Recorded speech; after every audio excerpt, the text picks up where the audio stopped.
It's not good guys against bad guys. Laws were never given for bad guys. Criminals don't have any laws. Laws are given for good people who want to do the right thing, but need to be told what the right thing is and need to be encouraged or reminded to stay on the right track. So that law enforcement doesn't mean the good guys beating up on bad guys or bad guys outsmarting the good guys. It was fine until somebody came along and asked me whether I sleep with the beard under the blanket or on top of the blanket. I haven't been able to sleep since. I can't work it out.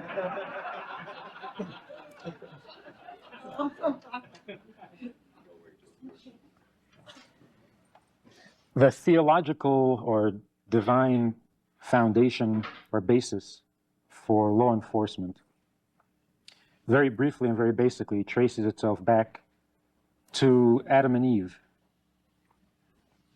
We are taught that when God created Adam and Eve, he gave them 6 commandments. After the flood, when Noah came out of the ark, God repeated these 6 commandments and added a 7th. And since then, these 7 commandments, addressed to all of the descendants of Noah, which is all of mankind, are called the Noahide laws, the Noahide commandments. At the revelation at Sinai, God repeated these 7 commandments that are universal, that apply to all human beings, and gave us the obligation to spread those teachings, to make this known to all nations of the world. But before we get to the actual commandments, the details, a little bit of a background of some of the thoughts, some of the thinking of our relationship with God, our relationship to ourselves, and our relationship to our times. Let's start with the times. 3 words: confusion, drifting, and alienation. I think if we go back to the 50s, the issues, the questions, the discomfort that people wrestled with was a question of truth. Who is telling me the truth? And how do we know what is the truth? It was a philosophical time. And I remember getting into all sorts of philosophical debates. You could not have a conversation without debating ultimate truths. It was the popular thing. People wanted to know. My grandfather tells me one thing from the old country. He tells me that these are the truths, these are the way we're supposed to live, these are the principles by which we live. At school, I hear other things. In the media, we read opposite things. Who's telling me the truth, and how will I know? Prove it to me was the big question. Can you prove to me that there's a God? Prove to me that God gave the commandments. Prove to me that God revealed himself at Sinai, and so on. This went on for a while, and what was happening is that the questioner was not receiving any satisfying answers. Everybody insisted on their own truth. There was no way of proving one truth over another. The truths were not compatible. And so there was a frustration, a confusion. Confusion comes basically not from a lack of information, that's ignorance. Confusion comes from conflicting information. When you know a lot and it's not coming together, it's not leading to one single conclusion. So there's confusion. I hear a lot of things and I don't know how to process it. I think that was the 50s. When the 60s came around, the frustration of not getting a satisfying answer finally led to all sorts of disruption, to rebellion of sorts. Although there was a wise man who came to the United States in the 60s, and he was told that there was a revolution going on. Now, he was from Russia, and he knew what revolution meant. And they told him there's a revolution in America, and he said, no, there isn't. He says, there can't be. You don't have the conditions for a revolution. So somebody tried to explain to him how there was this youth rebellion, and there was the nonconformist and the anti-establishment, and so on and so forth. So this man says, yeah, but that reminds me of a frog. He says, you know, when a frog looks at his kid, he's shocked. Kid doesn't look like him at all.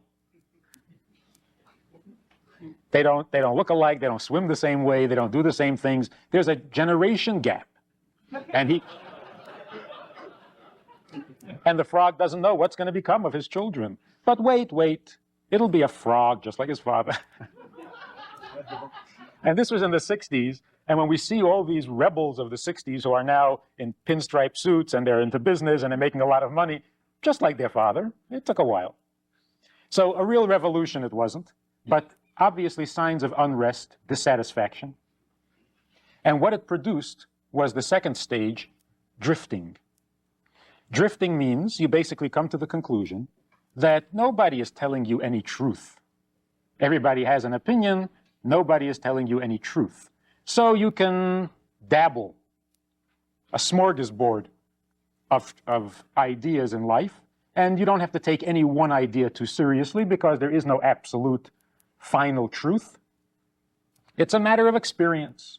So you try this a little bit, you try that a little bit, and you drift from thing to thing. And you hitchhike across Europe, and you try and experiment with different things just to see, drifting. Well, that can go on for a while.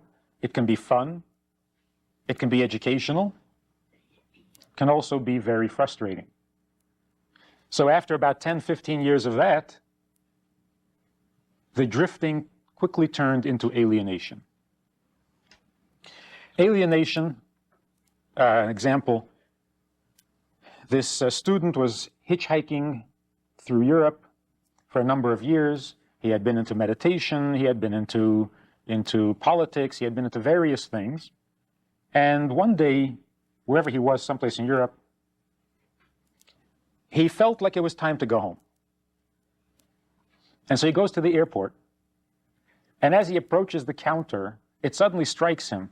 He has no place to go. He has severed his ties with his family. His family, the family itself had come apart. His mother lives in one place, his father in another place. He hasn't spoken to either of them in years. He doesn't belong anywhere. He has no home to go home to. So after 12 years of drifting, he had successfully cut himself loose. And now when the drifting has kind of lost its appeal and he wants to go back, there's no place to go back to. He is alienated.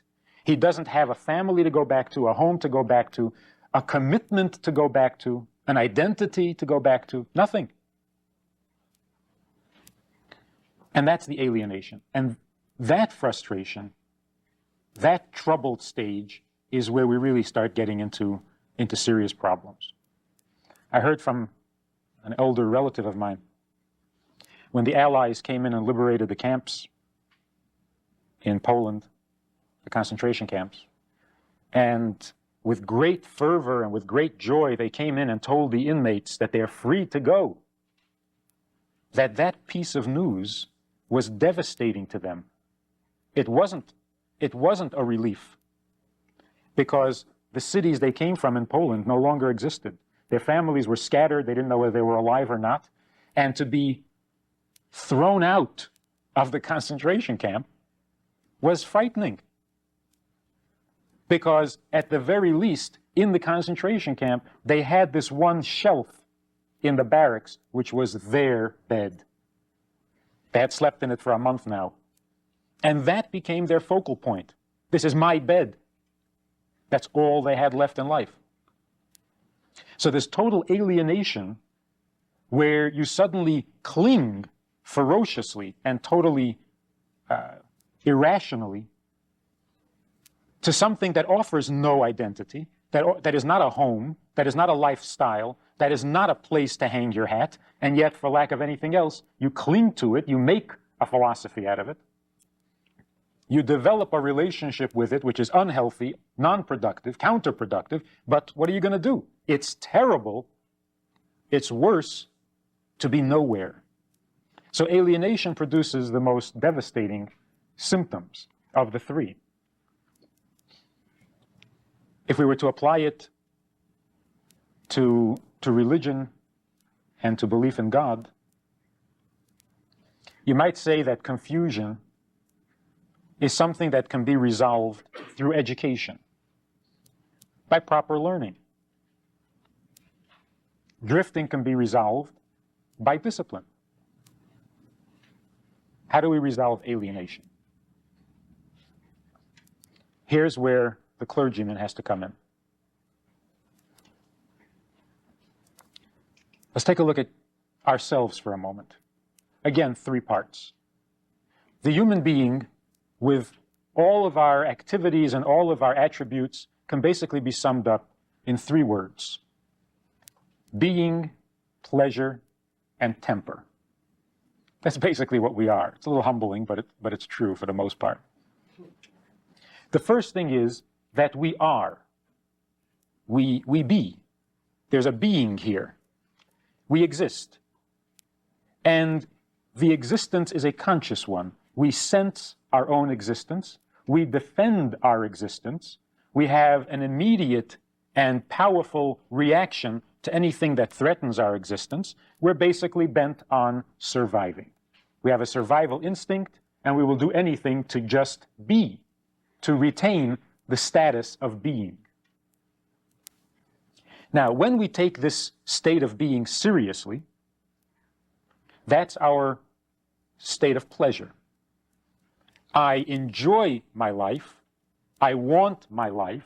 I like myself the way I am. That is my state of pleasure. If I take my pleasure seriously, then I develop a temper. Because if you interfere with my pleasure, I don't like it. I don't like you. Or I like you because you have something I want that will give me pleasure. So my temper, my mood, is basically a response to my pleasures. My pleasures is a response to my being. So if I sense that I am, I take my pleasures seriously, then I don't like you because you interfere with my pleasures. That's basically what the human being is all about. I am uncomfortable with a stranger, even though he's never done anything bad to me. He doesn't threaten me in any obvious way. But the very fact that he exists independent of me means that I am not all I thought I was, because I thought I was the center of the universe. And here, you exist independent of me, and you don't even know that I exist. So what are you doing here? Not what are you doing to me, what are you doing here? Why do you exist if you're not in some way an auxiliary or satellite of my existence? So unless you're here to support me because you think I'm great, then you shouldn't exist. And that's a human instinct, by the way, not a perversion. This is a perfectly natural human instinct. I exist and I protect my existence. Therefore, as soon as I meet you, my first question is, why? Why are you? And from that come all the little irritations about, well, I don't like him because of this, and I don't like him because of that, and who is he anyway, and he's not so smart, and he's not so this and that and the other. But at the heart of it all is, he doesn't have to be at all, unless he somehow supports my existence, contributes to my importance. So this is basically the human being. I am, that's very serious, get out of my way. That's life. So we spend 80 years doing that. I am, that's very important. Now get out of my way. You got into my way. Well, I'm going to have to fight with you now to get you out of my way. And that's how we spend our life. Now here again, if I have a temper and every little thing bothers me and I can't get along with anybody, even with my own children, with my wife, with my boss, then it's time to see a psychologist. The psychologist will tell me that if I speak more softly, if I avoid certain abrasive terms, I won't get into as many fights. And life might be a lot easier. This psychologist was advising a group of people on how to speak in a certain manner and using certain terms that will diffuse an argument between a husband and wife. And gave examples of how you come home after a day's work and you use certain terms that are just bound to start an argument. And if you use different terms, it would avoid the argument. And it was all very good until a woman got up and said, but what if your husband comes home and he wants to have an argument, then advising him on which words to use isn't going to help. He's picking a fight. He's looking for a fight. So the psychologist will tell you how to avoid the fight, what words to use, what words not to use, assuming that you want to avoid the fight. If you don't want to avoid the fight, if you have some very deep need to get into fights, well, that's your pleasure level. The first level was your temper. The second is your pleasure. Somehow, you've got pleasure, you're getting pleasure from the wrong things. Now you got to go to a psychiatrist, because he's got to figure out what is deeply wrong with you that is distorting not your temper, but your pleasure. What do you want? What do you really want? It's not how you act, it's where you're coming from. What are you driving at? What are you trying to get with this behavior? So the psychologist can deal with the temper. The psychiatrist can deal with your pleasure. But who deals with your essential being? Only God. Again, here's where the clergyman comes in. If you're coming from a position of faith, you can say to a person, it is not acceptable. God does not approve of people losing their temper. So don't lose your temper. Speak nicely. You can also come to a person and say, God does not approve of your looking for pleasure in places that are not worthy of pleasure, like enjoying a good fight. So you can apply moral principles to these issues, in addition to the psychology and psychiatry. But only God is relevant when it comes to the subject of being. We take our existence very seriously. And the only antidote to that is to take God seriously. The very notion that God created us softens this absolute blind faith in our own existence. If we were created, then our existence is only a secondary one. To forget that we were created means that our being becomes infinite, becomes eternal in our own mind, and we become gods. We start believing in ourselves, and then everything else follows from there. If my existence is essential, then my pleasure becomes important. Then you're getting in my way becomes a sin. Then you're bad, not me. If you don't let me have what I want, you're wrong. I'm right. Because my existence demands this, and my existence is absolute. Once I find out that God created me, and that after 120 years I have to go back and give a report for my very existence, then I can't take my existence so seriously. I can't become religious about myself.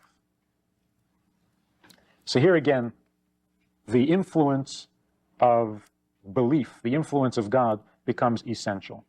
And I think that in our stage, at our time today, along with the alienation, which is a desperation for being, we have this romance or this extreme devotion to being. I am. I think all the rock songs and all the, I am me, there's an obsession with self. And the slightest denial is perceived as a total threat to one's existence. So when we come to a teenager today and we say you can't take drugs, we're not saying anything at all. When we come to the teenager today and we say just say no, we're not saying anything at all. Because any denial, the statement that you cannot, doesn't matter what it is, as soon as I say you can't, I am threatening their very existence. Because the only thing that's left in this confusion and drifting and alienation is that I am. Now if you tell me that my existence can be curtailed, then you're telling me that that last thing that I thought I had, I don't even have that. Well, then what do I have? I was speaking about this amorality to a high school group. I think it was in Plymouth. And I was talking about the fact that a society, a family, a people that doesn't teach right from wrong, that doesn't say this is acceptable and this is not, this is allowed and this is not, frustrates its own members by denying them freedom of choice.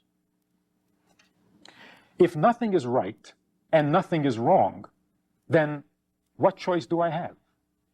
The freedom of choice that God gives us is the freedom to choose between good and evil. But if nothing is good and nothing is evil, then what have you done to my freedom of choice? I was saying this, and out of the whole auditorium full of students, there were 2 kids there with only a small amount of hair left on their head, and what was left was green, and it was standing straight up, and they were wearing clothes to match. And as I was saying this about the frustration of not knowing right from wrong, and they were giving me these most vigorous, positive agreement nods, and they were getting very excited. And I can just imagine, they didn't stay long enough for me to talk to them afterwards, but I can just imagine what they were feeling. Here were kids who felt like being bad. They felt like being bad. By the way, psychology says that nobody ever wants to be bad. They're either looking for approval, they're looking for an expression, they're looking for pleasure, they're looking for an escape. They never want to be bad. The Bible says that there's an instinct in us that wants to be bad. And if you don't find something to be bad with, we'll make it up. But there's got to be something bad as an outlet for this instinct when at times we feel like being bad.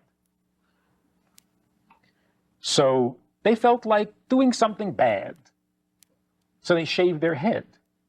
They were kind of nervous. They'd never done this before. And they made their hair stand up, and they turned it green, and then chose clothing to fit, and then came downstairs to breakfast for the first time in this. And what did today's modern, liberated, understanding, patient, tolerant parents do? They ignored it. They weren't going to make a scene about it. They were going to prove that they're cool, which is not what the teenager wanted. He wanted to outrage them. He wanted to do something to get a reaction from them. And he comes downstairs, and the mother says, "How do you want your eggs?" Green. So I can imagine. Green. Punk eggs. So I can imagine this kid is thinking, my God, what do I have to do to get a reaction from these people? And the truth is, what do we have to do? Remember Gary Gilmore? Gary Gilmore was on death row, and he wanted to be killed. He wanted to be executed. And everybody was saying, oh, no, you're a good guy. He says, no, I'm not a good guy. I'm the murderer, remember? And they said, you were suffering from a traumatic dislocation of your maturing processes. We'll fix that in no time. And he says, no, don't give me that. I am a murderer. And he actually said, let me out. Give me 24 hours. I'll kill somebody, all right? What does a man have to do to prove that he's a murderer, besides murder? Then you got to plead your case in court to convince people that you are a murderer? So the guy was basically saying, look, I've got very little dignity left in my life. Give me the one credit. Call me a murderer and punish me. And they say, oh, no, you had a difficult childhood. So without an absolute right and wrong, we frustrate ourselves by denying ourselves the very basic freedom of choice. It works in reverse too. If a kid gets up in the morning and feels like being good today, what will he do? That people will say, that's good. Nothing. Unless he's Superman and can save the planet from destruction from alien forces. I mean, what else would be recognized as a moral good? If he helps an old lady across the street, well, that's not good, that's wimpish. So unless he's Rambo, he's nothing. And so we've basically frustrated ourselves morally by this lack of clear definition. I know that when we were in school and we wanted to be bad, it wasn't difficult at all. Because, well, for example, Saturday morning we had to go to services at 9 o'clock, and we weren't supposed to eat before prayer. So when we were in a very evil mood, we snuck a piece of cake. And that was very satisfying because we had sinned. You know, you don't have to climb a tower and shoot 19 people before somebody will call you bad, and before you can satisfy this little urge to do something naughty.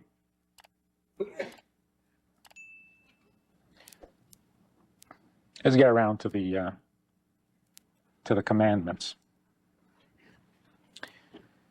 When God came to Mount Sinai, and he says, I am God, your God, who took you out of Egypt. These are my commandments. God was basically saying, I want to make myself known. And with God also, there are three parts. There's what God wants, there are divine attributes, and there is creation, God the Creator. God created a world in which holiness is not obvious. You look at the world and you don't recognize immediately that there was a creator. Creation conceals its creator. Unless you study and you think and you ponder and you look past the surface and discover that this world must have had a creator, and so on and so on and so on. But by looking at it, the world claims its own existence. It does not proclaim God's existence. And that's how God wanted it. A world in which he is not obvious. Then there are divine attributes. Kindness, forgiveness, compassion, patience.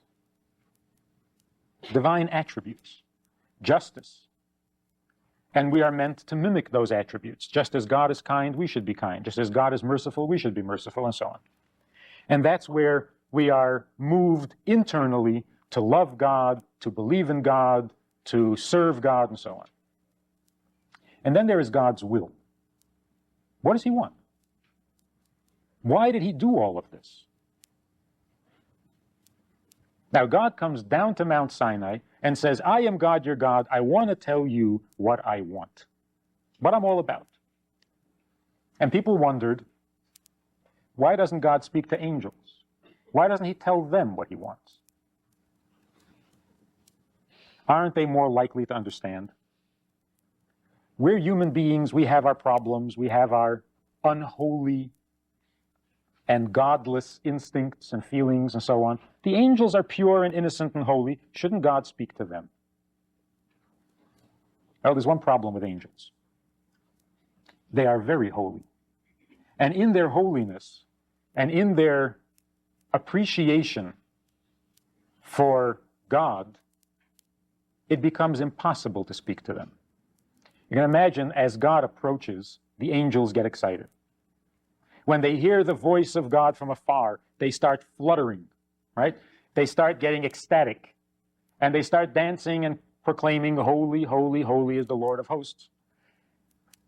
And once in a while, God would like to talk to them just one-on-one. Like, you know, let his hair down and say, let me tell you what this is all about, why I created, and they're already dancing, holy, holy, holy. And God says, excuse me, can you calm down for a second? I want to tell you why I created the world. And they said, this is incredible. God is speaking. And they get all excited. And God can't get a word in edgewise. So with the angels, God has a big problem. The divine attributes are so strong. The angels' love of God and appreciation of holiness and awesomeness and infinity and omnipotence and all the rest of that is so intense that as soon as the subject of God is raised, they're already so ecstatic they can't hear you. They are experiencing their own religious feelings. And ironically, that precludes God. God can't speak when you are experiencing your religious ecstasy.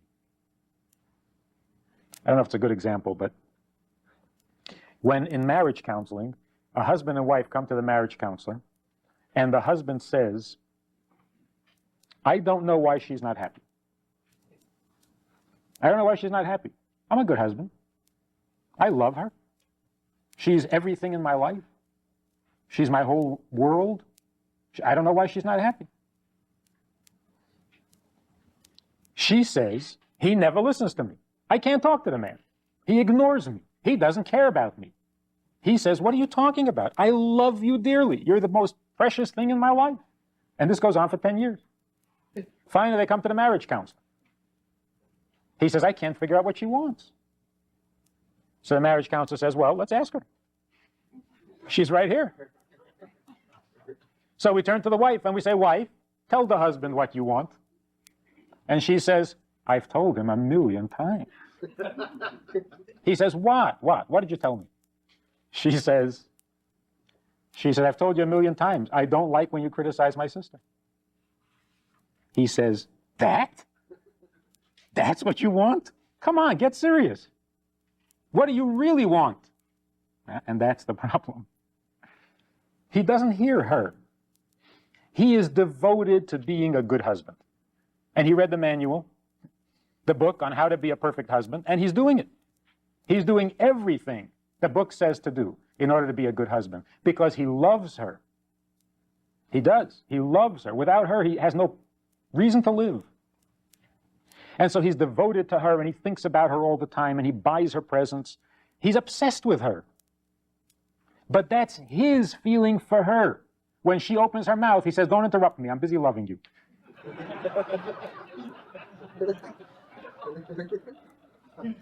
And he means it. He means it. She starts complaining about something, and he says, you're so beautiful when you're angry. And she says, I can't talk to the man. He doesn't listen to me. And he says, but I love you. And there's the trap. He loves her, and he is so devoted to being a perfect husband. He is so determined to be a model husband that she is forgotten in the process. It's like, I'm going to be a good husband whether she likes it or not. We do this with God.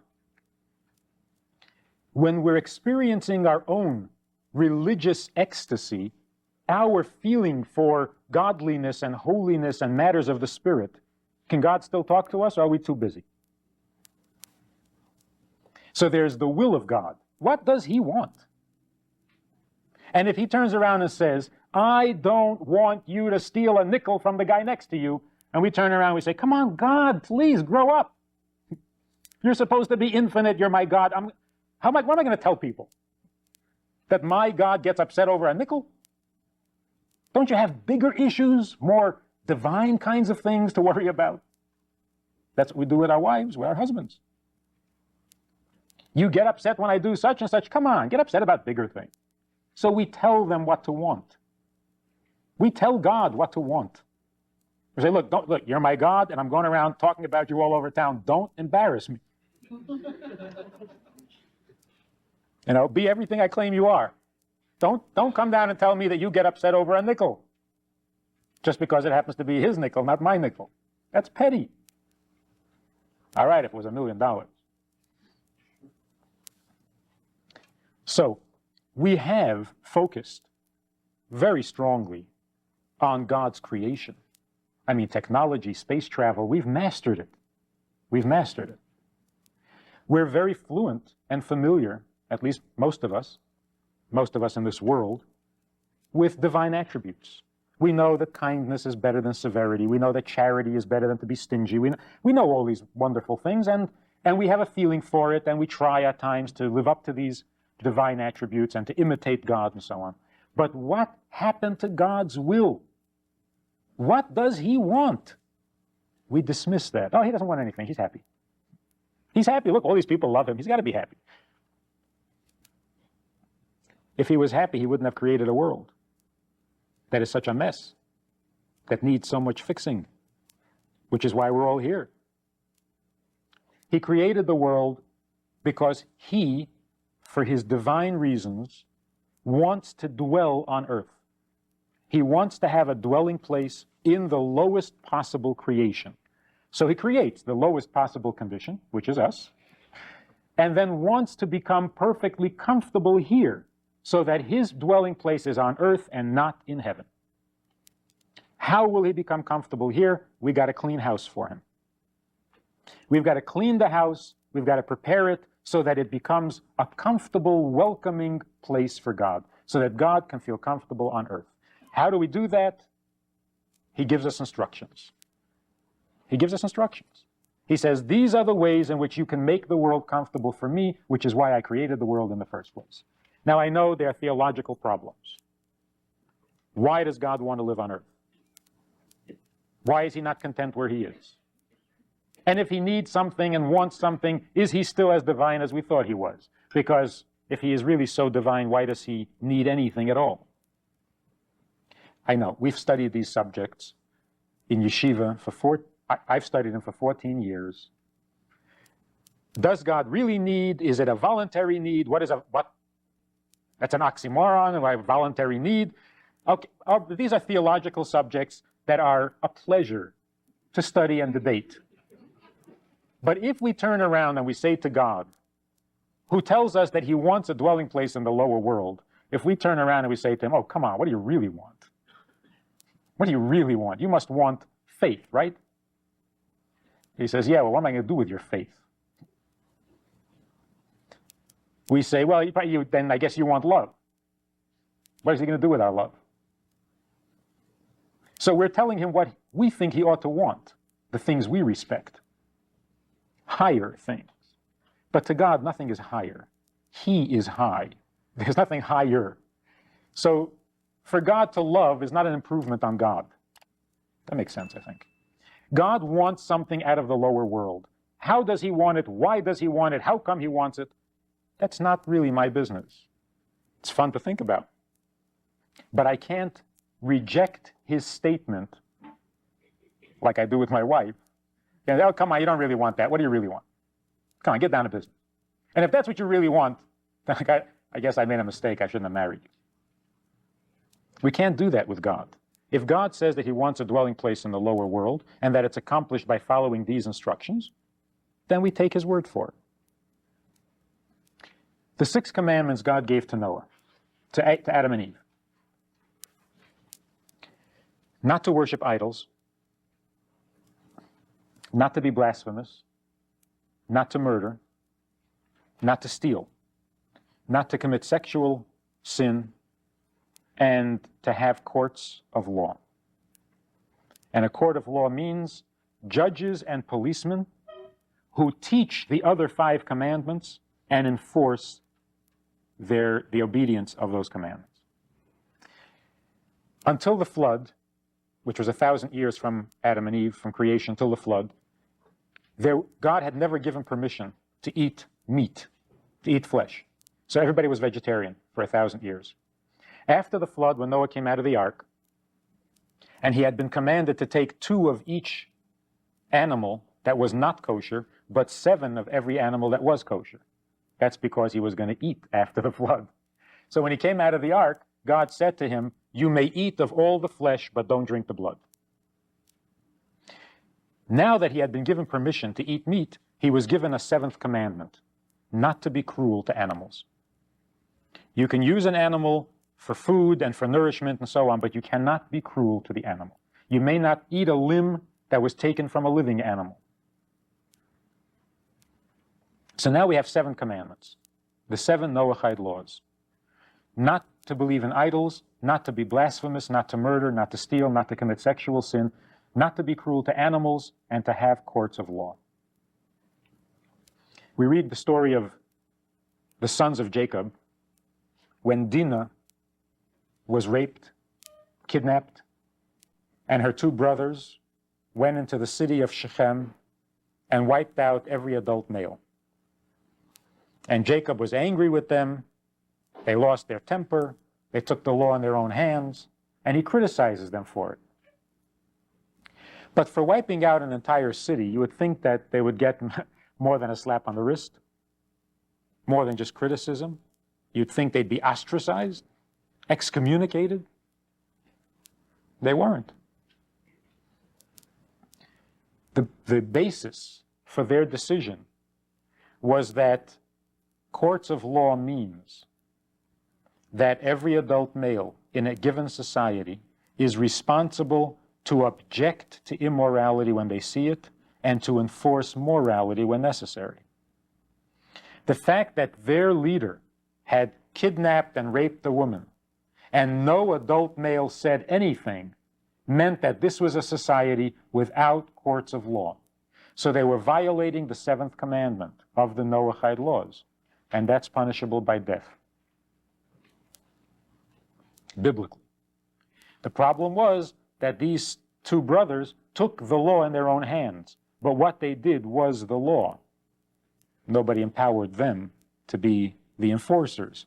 So Jacob was angry at them for taking the law in their own hands, but they were not guilty of wanton murder because there was a death penalty connected to the sin of not having courts of law. According to biblical law, according to God, we are not allowed to live in a society that doesn't have a court. We're not allowed to abide by a court that is immoral. We have an obligation to enforce and teach the other 6 commandments, and to believe that any human being who abides by those 7 commandments is a perfect human being in God's eye and has a portion in the world to come. Anybody who violates one of those commandments can identify his sin and correct it. Which one of the 7 did you fail? Fix it. There's no guesswork. In today's society, having heard what you heard yesterday about the growth of satanic cults and all sorts of things, where life itself has become meaningless to the average teenager, where you cannot come to a teenager and say, if you smoke that or sniff that or inject that, you will die, and hope that that will discourage them because they are willing to die, because they almost want to die, because teenagers are committing suicide for no apparent reason at all, and there shouldn't be any reason for a teenager to ever commit suicide. Life itself has become dispensable. There's only one response, and that response has to be not something in creation. Creation can be confusing. You can't talk about it's unhealthy, it's not safe. That doesn't work. We're not getting anywhere with that. You can't talk about divine attributes. You can't say it isn't nice, be kind, be nice to yourself, respect yourself. These things are not working either. There's only one thing left. We have to talk about God's will. What does God want? Why did He create you? Every morning when you get up, God hopes that today you will do what He created you to do. What is that? 7 commandments. You want to become more spiritual, you want to get into the attributes of God, that's fine. But that's your part. What God wants, what God needs, is 7 commandments. Follow those 7 commandments, and you are fulfilling the purpose for which God created you. You are turning this world into a home for God. That's what He wants. This is concrete. This is getting to the heart of the issue. This is the antidote to I am and who are you. This gets to the heart of total alienation. I don't belong anywhere, so I might as well die. Not true. You are God's creation, and you are in the employ of God. He needs you, that's why He created you. And He needs you not to make you happy, He needs you because He has a need. And you have the privilege and the opportunity to fulfill that need for God. It's a whole different world now. It's a whole different picture. Your mood becomes less important, so that even if you're in a bad mood or not such a good mood, you do what you have to do. Even if you're not inspired and ecstatic with love and fervor for God, you do what He wants, because His will is more important than your will. It becomes a world in which we can live, and in which we can all be doing the same thing. Jews were given 613 commandments. We are the priests of the world, or the holy nation. But what do? whatever it is God needs. Mankind was given 7 commandments. Why do we do them? Because that's what God needs. And at this point in history, this is what we need. We need to hear, what was it God said at Sinai? Don't tell me how much you love God. Tell me how much God needs me. Not how much he loves me. How much he needs me. Because if he loves me, it puts the burden on me. If he needs me, the burden is on him. And I'm only here to serve him. So he is really God, not me. And that's a relief. It's difficult being God. So in law enforcement, we're not talking about the good guys against bad guys. We're not talking about the people who believe in laws and the people who don't believe in laws. I was driving a student to the bus station one night, and we were talking about the 613 commandments that govern every aspect of a Jew's life, and how every one of them is of equal importance, and there are no lesser and greater laws, and there are 613 primary laws, and then there are about 1,000 customs and traditions to go with it. And just then, a policeman pulls me over. I was driving, and I hadn't come to a full stop. And I roll down the window, and he says, "Don't you believe in obeying laws?" I said, you won't believe it.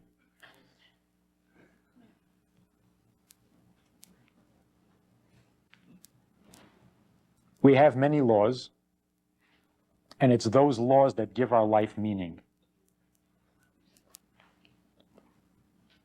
It's not good guys against bad guys. Laws were never given for bad guys. Criminals don't have any laws. Laws are given for good people who want to do the right thing, but need to be told what the right thing is and need to be encouraged or reminded to stay on the right track. So that law enforcement doesn't mean the good guys beating up on bad guys or bad guys outsmarting the good guys. So that when we try to enforce laws, it's not that we're trying to control the behavior of others. We don't take responsibility for good and evil in the world. God created good and evil. What we're doing is obeying a commandment. I'm obeying a commandment to enforce the law. Will you please obey the commandment to not break the law? And we're talking about divine commandments. Stopping at a stop sign, going through a red light. These are auxiliary commandments that are there to protect us so that we are enabled to observe the divine commandments. If we can't get this message through to the young people, if we can't get this through to the legislators, to the people who make the laws, who enforce the laws, then we don't have a healthy society. No matter what kind of medicine or treatment or analysis we're going to go through, we're not going to have a healthy society unless we're healthy at our essence, in our core. And that is, I am here to serve God. Tell me what he wants and I will do it. Thank you for listening after all these hours. Thank you for having these kinds of sessions that help keep the faith alive, that people are good and people are doing what God wants and God's plan will be actualized, and that with a little more effort, we can make this world a divine place so that Mashiach can come and put the final touches on all of these things that need to be fixed.